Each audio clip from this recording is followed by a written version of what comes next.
Welcome guys again dynamics of machinery. अब तक हमने देखा था कि शिप का जो पिचिंग है और स्टीयरिंग है उसको कितना उसके हिसाब से जो उसका जायरोस्कोपिक इफेक्ट है वो उस पर काम करता है और कौन सी डायरेक्शन में वो जाता है उसका हमने इक्वेशंस देखे थोड़े पिचिंग के। आज हम उसके तीसरी जो है रोलिंग जो थर्ड मोशन है उसके ऊपर बात करेंगे और बाद में एक न्यूमेरिकल भी सॉल्व करेंगे। आगे बढ़ते हैं। Gyroscopic effect on ship due to rolling. अभी रोलिंग क्या है वो आपको मालूम है। जो एक्सिस होती है, जो स्पिन एक्सिस, जो प्रोपेलर होता है उसका शिप का, उसके एक्सिस जो होती है उसके अकॉर्डिंग ही जो शिप रोल करती है उसे हम बोलते हैं रोलिंग ऑफ शिप। तो रोलिंग है वो क्या है कि alternate ups and down motion है टुवर्ड्स स्टारबोर्ड और पोर्ट, या आप टेक्निकल टर्म में बात कर सकते हैं। In case of rolling, axis of rotor and axis of rolling of ship are same, ये हमें मालूम है। तो अभी प्रिसेशन कब होता था? कोई भी रोटेटिंग ऑब्जेक्ट है उसकी जो स्पिन एक्सिस है वो अगर डिस्टर्ब होगी तब भी और तब भी ही प्रिसेशन है वो होगा, अदरवाइज प्रिसेशन होगा नहीं। तो उसके इसमें क्या होता है कि रोलिंग है वो उसकी एक्सिस के अलोंग ही मोशन है रोलिंग। तो इसके लिए उस तो वो एक्सिस है वो डिस्टर्ब नहीं हो रही है, तो प्रिसेशन यहाँ पे नहीं होगा। Hence no gyroscopic effect will be produce. So ये थर्ड था जो हमने आज देखा कि रोलिंग है उसमें कोई जायरोस्कोपिक इफेक्ट नहीं प्रोड्यूस हो रही है बिकॉज उसकी जो स्पिन एक्सिस है वो डिस्टर्ब नहीं हो रही है। इसके लिए there will be no gyroscopic effect. तो जितना भी हमने देखा है अब तक जायरोस्कोप में, उसके ऊपर जो न्यूमेरिकल्स आपके एग्जाम में आ सकते हैं उसी टाइप के न्यूमेरिकल्स हम देखेंगे। तो शुरू करते हैं इस न्यूमेरिकल से। क्या है इसमें, क्या कहा है कि the turbine rotor of a ship has a mass of 8 tons and a radius of gyration is 0.6 metres. जो प्रोपेलर है शिप के पीछे जो आता है वो turbine rotor of a ship has a mass of 8 tons, 8 ton का है total, and a radius of gyration is 0.6 metres. अब ये रेडियस ऑफ गायरेशन क्या है आपने पीछे के सेमेस्टर में देखा होगा कि that is relevant to moment of inertia. Now अब वो इक्वेशन में देखेंगे कि क्या है वो। It rotates at 1800 RPM clockwise when looking from the stern. अब स्टर्न क्या है? That is the rear end of the ship. Ship के पीछे का पार्ट है उसे हम बोलते हैं स्टर्न, आगे का पार्ट है उसे बो बोलते हैं। उस इस टरबाइन का आरपीएम कितना है? 1800। Determine the gyroscopic couple if the ship travels at 100 kilometre per hour. ये उसकी स्पीड दी गई है शिप के ट्रैवल की। कभी कभार ये जो स्पीड है वो नॉटिकल माइल्स में भी आती है, नॉट्स में। उसको कैसे कन्वर्ट करना है वो एग्जाम्पल आएगा तब देखेंगे। And steer to the left in a curve of 75 metre radius. क्या इसमें बोला है कि ये क्लॉकवाइज रोटेट कर रहा है। जब हम पीछे से देखते हैं तो हमें क्या फाइंड करना है? डिटरमाइन द जायरोस्कोपिक कपल, उसका जो मैग्नीट्यूड है, यानी कि इक्वेशन अगर याद हो आपको तो that was the C equals to I omega omega P. ठीक है, तो ये हमें फाइंड करना है। और एक कंडीशन दी गई है कि if the ship travels at 100 kilometre per hour and steering to left in curve 75 metre radius, यानी कि शिप जो है वो दूर जा रही है आपसे, आप पीछे से देख रहे हैं और शिप है वो लेफ्ट साइड मुड़ रही है, ये टर्न ले रही है। तो इसका इंपॉर्टेंट क्या है वो मैं आपको अभी बताऊंगा इस एग्जांपल में। इसका इक्वेशन आएगा।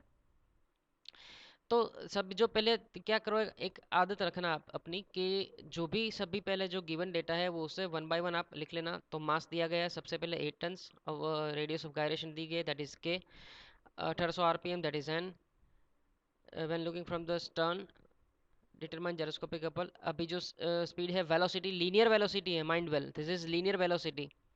क्या है? v is equal to 100 kilometre per hours and steer to left in curve of 75 metre radius. तो उसकी रेडियस है वो दी गई है। तो अभी हमें स्टार्ट क्या करना है, सी इफेक्ट क्या होगी वो देखेंगे हम। तो फाइंड क्या करना है हमें? Gyroscopic couple. तो जायरोस्कोपिक कपल का इक्वेशन क्या बनता है?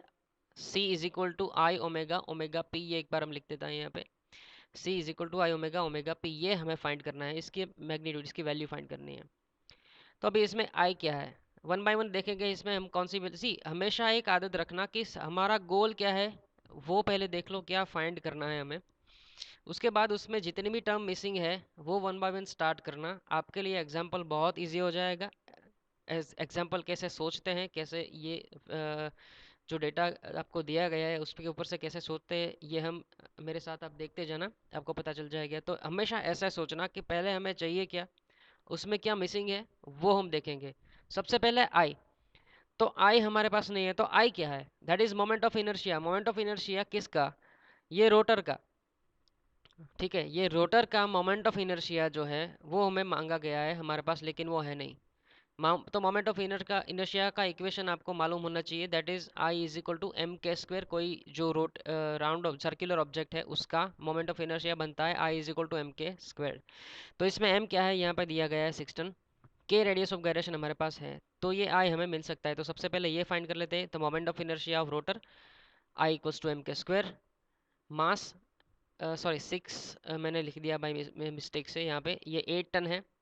तो 1 टन यानी कि क्या होता है 1000 किलोग्राम्स, ये 8 टन है तो क्या होगा 8000 kilograms into radius of gyration is 0.6 metres और स्क्वायर। ये हमेशा याद रखना क्योंकि ये सब मैट्रिक में है, तो हम ये मैट्रिक में ही रखना है। ये टन को हम कर देंगे किलोग्राम्स में, तो ये मीटर हो गया, ये किलोग्राम हो गया, तो ये अभी बराबर बैठता है हमारे सिस्टम में, दैट इज आई स्टैंडर्ड। तो 8000 इंटू 0.6 स्क्वायर, तो हमारा आंसर आ गया 2880 KG into metre square. Unit लिखने में कभी आप मिस्टेक मत करना, ये यूनिट है वो बहुत ही इंपॉर्टेंट रखते हैं। तो केजी इसका और मीटर है उसका स्क्वायर, यहाँ इसलिए केजी इंटू मीटर स्क्वायर हो गया। तो ये हमें मिल गया। अभी हमें क्या चाहिए, ओमेगा। किसकी ओमेगा, ये रोटर की ओमेगा। ये ओमेगा पी की बात नहीं कर रहा हूँ, जो बीच में लिखा है आई ओमेगा ओमेगा पी, वो बीच वाला ओमेगा जो है वो क्या है कि एंगुलर वेलोसिटी ऑफ रोटर है वो। तो एंगुलर वेलोसिटी ऑफ रोटर कब मिलेगा, यहाँ तो आरपीएम में दिया गया है, रिवॉल्यूशंस पर मिनट।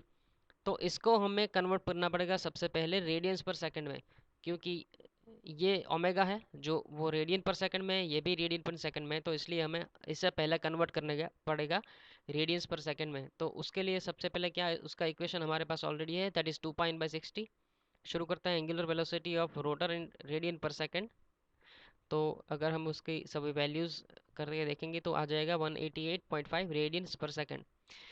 तो यहाँ तक तो ठीक बैठ गया, ओमेगा मिल गया, आई मिल गया। अभी ओमेगा पी, ये ओमेगा पी क्या है, एंगुलर वेलोसिटी ऑफ प्रिसेशन। जो स्पिन एक्सिस है वो कितने एंगुलर वेलोसिटी से घूम रही है, पूरी स्पिन एक्सिस, मतलब स्पिन एक्सिस इसे कौन किस हमारे केस में स्पिन एक्सिस क्या है, सबसे पहले तो ये बताओ। जो रोटर है हमारा उसकी एक्सिस को हम बोलते हैं स्पिन एक्सिस। तो पूरा रोटर कब घूमेगा, जब पूरा शिप घूमेगा। तो अब शिप शिप है वो कौन सी डायरेक्शन में घूम रहा है, लेफ्ट साइड में। इन्हें जो 75 मीटर की जो रेडियस है 75, उसमें ये घूम रहा है। ठीक है, तो जब 100 किलोमीटर पर आवर की स्पीड से जा रहा है और 75 मीटर रेडियस में घूम रहा है, तो ये इसमें से कुछ बनता है। हमारा जो एंगुलर वेलोसिटी ऑफ प्रिसेशन है वो यहाँ से मिलेगा हमें। तो उसका एक इक्वेशन है कि जो लीनियर वेलोसिटी है उसे हम इससे डिवाइड कर दें, ठीक है, तो हमें मिल सकती है। ये किलोमीटर में है, ये मीटर में है, चलेगा। ठीक है, तो उसका इक्वेशन बनता है angular velocity of precession omega P is equal to V by R. ये आपको याद रखना पड़ेगा, वी बाई कैपिटल आर। ये वेलोसिटी लीनियर, ये कितनी रेडियस में टर्न मार रही है, तो इतनी आपकी ओमेगा पी होगी। ठीक है, तो वैल्यूज पुट करने के बाद हमें मिलेगा 0.37 रेडियन पर सेकंड। तो अब ये तीनों चीज़ें हैं जो हमें मिल गई है, moment of inertia, angular velocity और एंगुलर वेलोसिटी ऑफ प्रिसेशन। ये दोनों है वो रोटर का है, ये स्पिन एक्सिस का है ओमेगा पी। तो ठीक है, तीनों चीज़ें जो इसमें रख देते हैं। हाँ, अगर ये ओके, ये आपको मैंने समझाना था कि ये सी वेलोसिटी है वो किलोमीटर पर आवर में है, लेकिन sorry that was my mistake, ये किलोमीटर पर आवर में ऐसा मीटर पर सेकंड में कन्वर्ट करना पड़ेगा सबसे पहले। तो ये क्योंकि 75 मीटर में है, sorry that was my mistake, ये किलोमीटर पर आवर में है, उसे हमें मीटर पर सेकंड में कन्वर्ट करना पड़ेगा सबसे पहले। तो ये 27.8 क्या है, ये मीटर पर सेकंड है। अगर आप 100 की स्पीड से जा रहे हैं तो आपकी 1 मीटर में आप एक सेकंड में आप कितना डिस्टेंस ट्रैवल करेंगे, 27.8 मीटर। तो कैसे करते हैं, तो हजार अब 100 की स्पीड से जा रहे हैं, वो क्या है किलोमीटर, तो हमें मीटर में कन्वर्ट करें तो एक उसको हमें 1000 से मल्टीप्लाई करना पड़ेगा। 100 × 1000 डिवाइडेड बाई 3600, क्योंकि ये 1 घंटा है ना पर आवर, तो उससे 60 × 60 एक आवर में कितने मिनट्स होती है 60, उसमें कितनी सेकंड होती है 60, तो इसीलिए ये कितना होगा 3600, तो इससे हमें मिलता है 27.8। तो ये तीनों मिला के हमारा फाइनल आंसर जो आ गया ये हुआ न्यूटन मीटर। अब न्यूटन मीटर कैसा आया, अब मुझे ये बताओ। मैं आपको क्वेश्चन पूछता हूँ, आप मुझे सोच के बताना। ये मैं आपको बताऊंगा कि आई ओमेगा ओमेगा पी में से ये न्यूटन मीटर कैसे आया। ठीक है, तो ये हमारा फाइनल आंसर है। ऐसा अगर आपको इससे किलो न्यूटन मीटर में लिखना है तो 3 पॉइंट यहाँ से ले लेना, तो ऐसा आ जाएगा 200 किलो न्यूटन मीटर। तो ये हमारा फाइनल आंसर है। और एक आंसर अभी रह गया कि डिटरमाइन जायरोस्कोपिक कपल। ओके न, इसमें नहीं पूछा गया है तो ठीक है। आपको पूछ सकते हैं कि जायरोस्कोपिक इफेक्ट है वो उसकी कैसे होगी, मतलब ये रोटर ऐसे रोटेट करता है पीछे से देखने से वो क्लॉकवाइज रोटेट करता है एंड इट स्टीयर्स लेफ्ट, तो जायरोस्कोपिक कपल कैसे होगी। तो according to right hand thumb rule, when you curve the fingers in the direction of rotation और शिप इज स्टीयरिंग लेफ्ट, तो आप अपना जो थंब है वो हाथ है वो 90 डिग्री लेफ्ट तक घुमाइए। जो जायरोस्कोपिक इफेक्ट होगी वो क्या होगी, opposite to direction of rotation of sorry curling of finger, मतलब कि आपका बो जो है वो रेज करेगा और जो स्टर्न है वो लोअर करेगा। सी सो रेज द बो और लोअर द स्टर्न। तो ठीक है, नेक्स्ट वीडियो में देखते हैं दूसरा न्यूमेरिकल। Thank you.